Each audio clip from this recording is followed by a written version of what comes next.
Welcome to all of you here in person. So welcome, of course, to all of you who are online joining us today. It's such a pleasure to actually be here. What the heck is gender analytics anyway? It's a term we sort of came up with. So I want to tell you a little bit about it because it's going to help set the stage for the conversations that we're going to have over the course of today. So first, point number one, it's a means for designing and marketing more inclusive products, services, programs, and policies. So here we're talking about kind of how you go to market, how you serve your constituencies. And second, we want to point out that it's really, even though the word gender is in the title, it is about looking at intersectional insights and how those uncover both hidden risks and opportunities. So what are the risks of the products and services or programs and activities that you have now or could launch, and what are the future innovative opportunities that you could have? And then importantly, as emphasized in point 3, it's about exploring those intersections. So how does gender identity intersect with race, ethnicity, disability, sexual orientation, and all of these other things? And we'll be considering all of those different kinds of intersections over the course of today. So what we're really doing is flipping the script. A lot of times when people hear the word inclusion or they hear the word diversity, they immediately think about talent management. They think about how are we going to hire more diverse talent, how are we going to promote them, and all of that. But here, we're going to focus on inclusion in the outputs of the organization. So how do you go to market? How do you serve your constituencies? How do you innovate? Now, that doesn't mean that there aren't repercussions for the talent management conversation, and I'm sure we'll be hearing about that in the conversations today. Because if you're going to go to market, if you're going to do gender analytics properly, if you're going to create these inclusive products, services, policies, and programs, you're going to need diverse talent to do that. And so instead of the HR team always coming to you and saying, we need more, you need to hire more diverse people, you're going to be running to them saying, I need more diverse people in order to be able to do the work, the important work that we have here. It's a much better way, I think, to think about diversity and inclusion. When we talk about gender analytics, we talk about several different things. The first is about how the data is produced, examining it for biases and collecting intersectional disaggregated data. We're talking about using qualitative and quantitative data to generate inclusive insights. This is not just about hardcore computing. This is about all the different ways that we can generate insight. And we're talking about incorporating these insights into product, service, and program and policy design. So you do the analytics, but then it's how do you actually bring that to life in things that are going to matter for the stakeholders that matter to you. And as you'll hear throughout the day, along the bottom line here, it's really going to be about collaborating and co-creating with the users, constituencies, and stakeholders in this process. And we're going to get at these ideas with this terrific agenda. I could not be more excited. We're going to be talking about decolonizing data and design, more inclusive government policy, financial services, inclusive analyses of the law, sports analytics, responsible AI, and we're going to get perspectives from designers on the ins and outs of inclusive product, service, and program design. We've tried to bring together a really diverse set of perspectives so that you can learn not just from your own sector, but from other sectors as well, from a wide variety of contexts.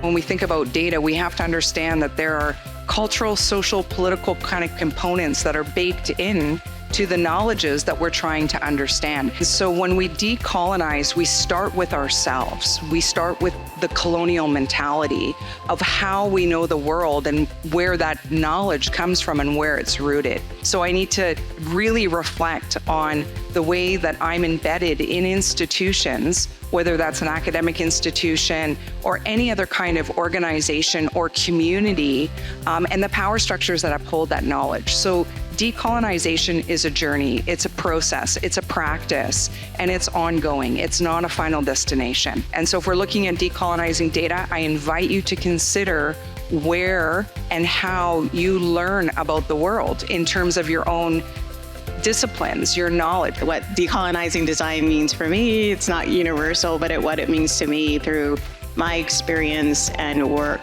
trying to decolonize institutions. It's probably the best way to say it. So it's putting Indigenous first, the repair or that needs to be done, the reparations that need to be done, like decolonization is the repatriation of the lands back to the Indigenous custodians of the land so that they can carry forth with a sense of self-determination and sovereignty. So part of that is putting Indigenous first, is creating the space in which Indigenous people can make manifest their values in the environment, in the objects that we have. And for me, it's going back to creating objects that are about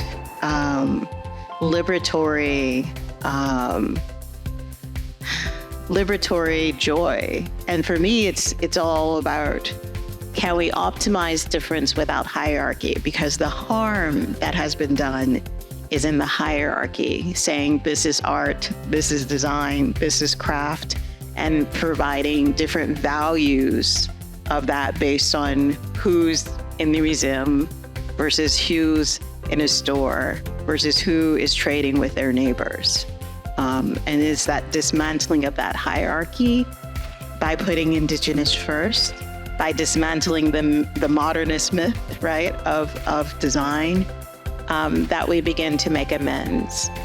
And making amends is, again, ceding power, ceding space, ceding understanding, again, of what is the way in which we should think about ourselves in relationship to, and borrow from, again, the Anishinaabe colleagues who talk about, like, again, all our relations, right, which includes the land, the water, the air, the animals, the plants. I also just wanted to say that we need to also find ways of valuing the emotional labor that goes into decolonizing the tools, to restructuring the tools, to putting those tools into a plain language, for identifying the problems with them, for trying to find the solutions for them, then for advocating for those implementation of those solutions.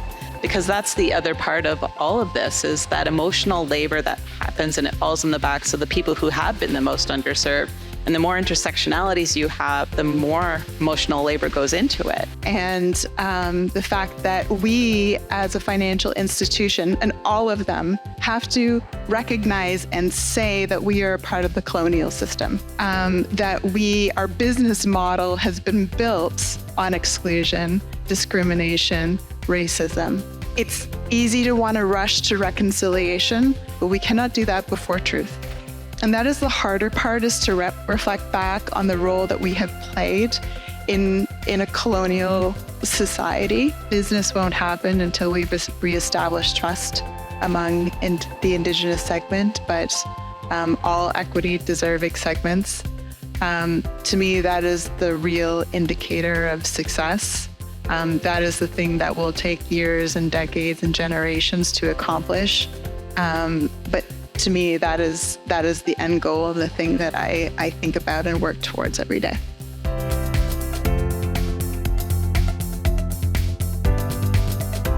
In our journey to really build a financial services company for women, what we found is women are not investing because they're not good investors. In fact, the research shows that women are generally better investors than men are, and it's not because they're not willing to take on risk.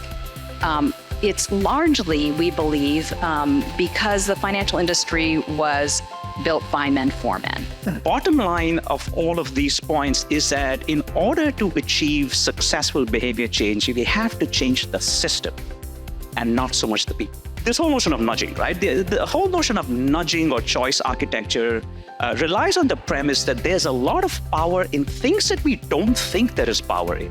The way in which you ask a question changes the way in which people answer the question. The way in which you design a website changes the information that people seek. The way in which you design a questionnaire changes how they respond to that. And so that's the general idea of choice architecture. Can we create environments to steer people to do things that we want them to do?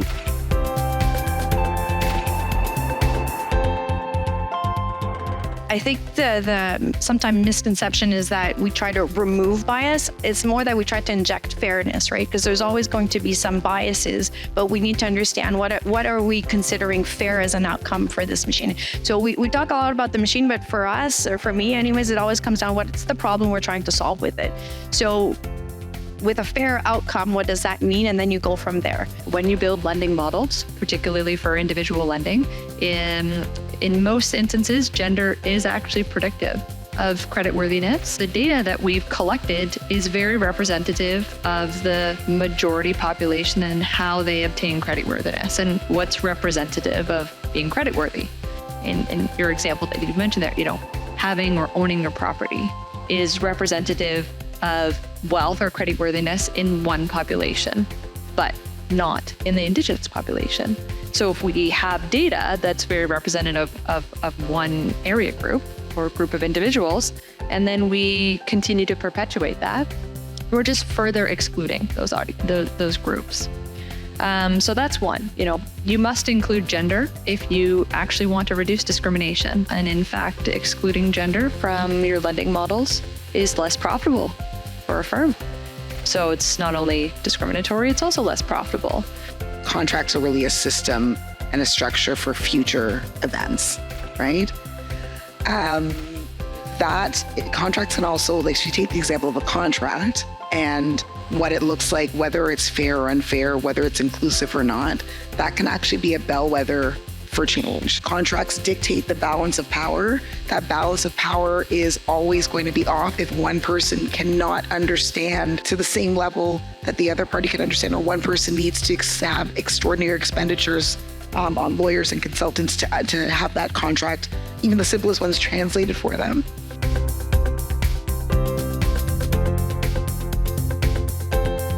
Nothing about us without us is like 100% on, and it is totally the way. But there are all these other kind of nuances to it. It's really important to think about and shift to not just nothing about us without us, but also empowering the us to create things of our own. So we don't actually need to be dependent on someone creating something for us. Like, we can just create from us and design, from us. We talk a lot about co-design, and that really requires direct engagement with your end users, your design targets, right? So who are you designing for, and what role do they play, and how can you bring them way up into the process so they're helping you understand a problem or what you think is the problem that you're solving for in the first place, and you're engaging them kind of all the way through. So in problem definition, but then also as reviewers of drafts perhaps, or as testers of a final policy or program before you roll it out, so you can kind of continue to make sure those perspectives are baked in. Is also to think about how you're defining outcomes. So the outcomes of a policy or program should be ideally defined and co-created with those who are going to be impacted by the outcomes. The surprising outcomes and the surprising benefits that come from when you are really designing not just from the margins, but with the margins, it can really be a benefit for all. Each and every single one of us is going to experience disability at one point or another. For sure, 100% it's going to happen. And so why aren't we making products and experiences that are accessible? It just blows my mind that we don't, if not for whoever is out there, for our future selves. When you try to retrofit accessibility, oh my goodness, yes, it's tough and it's a lot of money, and just start with inclusion from the start, everybody.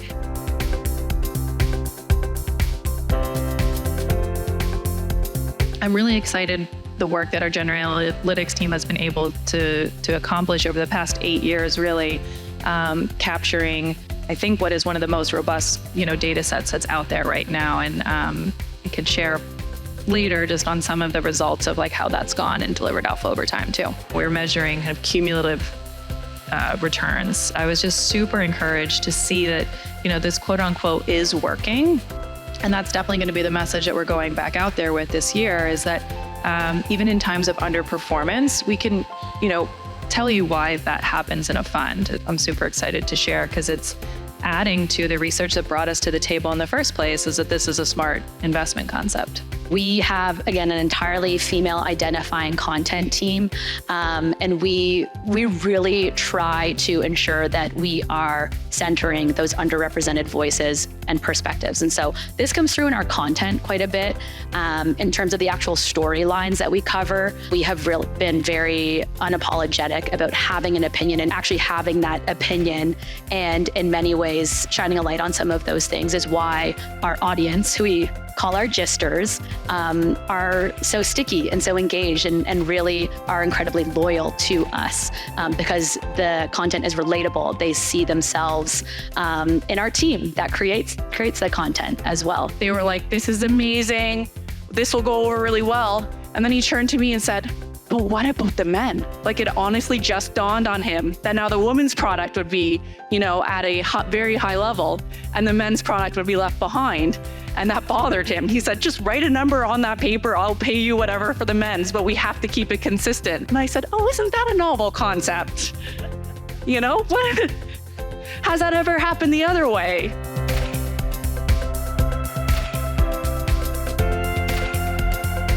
The tools that we're developing are not agnostic to our reality.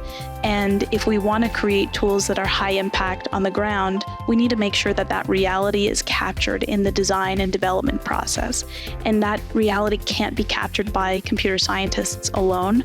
They have to be working with people on the ground, with people coming from different disciplinary backgrounds. So I think multidisciplinary is the difference between having a great project in theory and then having a meaningful project in practice. And so for me, that was a constant lesson to say, when we act as community, we have collective power that we don't have when we act one by one and is threatened out of the patriarchy and colonial powers that be. You can work together to help make the change that you need to see because I always say, like, decisions are made at every table and every email, like all the micro things really, really build up to what ends up getting into product, what ends up getting into design, what ends up, as the final decision. So the more that you can kind of collaborate together and insert that kind of narrative throughout all of these things, I think the better end result you can really get. We live in a world of systems, whether in person or virtual, and gender analytics helps us to inform us on the various risks and opportunities inherent throughout business and society. Many people think of data as somehow neutral and objective. Today we learned that this is not true. The data that we collect reflects the lives and biases of humans and systems that produce it. Data and AI are powerful tools. As we learn more about the world and each other, we can design more inclusive cities, write more inclusive laws, and live more inclusive lives. After all, that's the purpose of data, to learn. And I've learned a lot today, but with knowledge comes opportunity and responsibility. So I urge all of us to take what we've learned here today and make some positive change for tomorrow.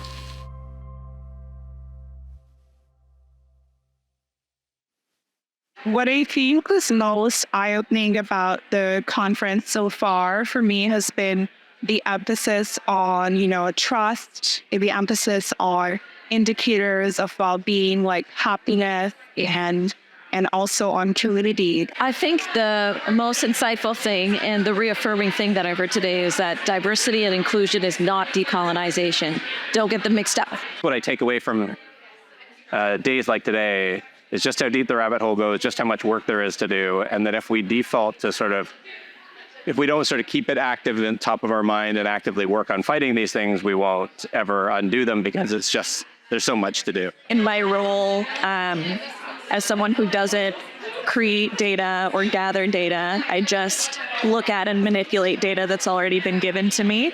It's easy to just take that data and go I can't do anything about it if it's flawed. So I think something I've taken away from this is that there are ways to, investigate our relationship with the data that we're using, investigate how it got to us, who gave it to us, where it came from, and then use that to inform the findings that we're putting back out into the world. You have so many actors coming together here today. People, organizations who are tackling gender equality, intersectionality from different angles. I think by bringing all these angles together, I'm realizing and learning that we are so much better off and we're able to achieve so much more when we come together and work all at different angles. but to hear the important work that the finance industry, that the sports industry, that those legal scholars and those working within law are doing to actually shift the norms and the expectations and the standards around gender equity and gender equality gives me hope, I suppose, that actually together these collective efforts are what are going to create the sort of social, the shift in social norms so that this becomes the expectation. So it's been an invigorating day.